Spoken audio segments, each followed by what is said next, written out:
श्री गुरुदेव दत्त मंडळी, आज मल्हारवारी निघाली आहे ठाण्यात टेंबी नाक्याला देवीच्या दर्शनाला.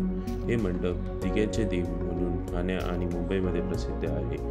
या देवीची स्थापना ठाण्यातील आनंद दिघे यांनी केली आणि त्यापासून या देवीला दिग्यांची देवी असे म्हणतात. चला बघ देवीच्या दर्शनाला रांगेत उभं राहू.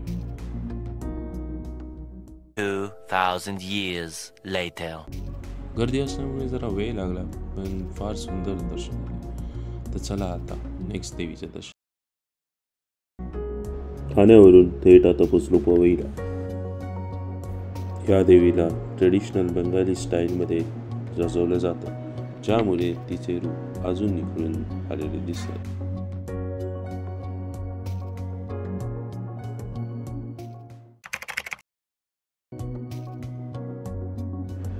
पवईवरून आता पोचलो आहोत आपण मुलुंडला. मुलुंड इथे म्हाडा कॉलनीमध्ये एक भव्य पंडाल असते. तसे फार लेट झाले असल्यामुळे ह्या देवीच्या इथे जास्त गर्दी नव्हती, त्यामुळे एक सुरेख दर्शन या देवीचे घेता आले. दर्शन घेऊन आता निघालो आम्ही दुसऱ्या देवीकडे. मुलुंडवरनं आता थेट आपण पोचलोय चेंबूरला.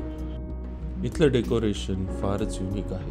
पाण्यांची डिझाईन आणि सफेद रंगाचा जसा वापर केला आहे त्याच्यामुळे देवीचे रूप फारच सुंदर दिसते.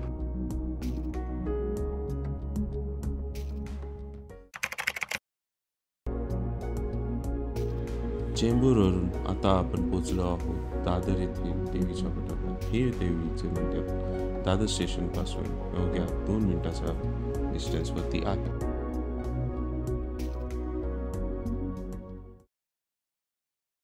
तर दादरवरून आता आपण पोचलो आहोत भांडूपला अजून एका देवीच्या मंडपामध्ये. भव्य देवीचं रूप पाहून मन प्रसन्न झालं.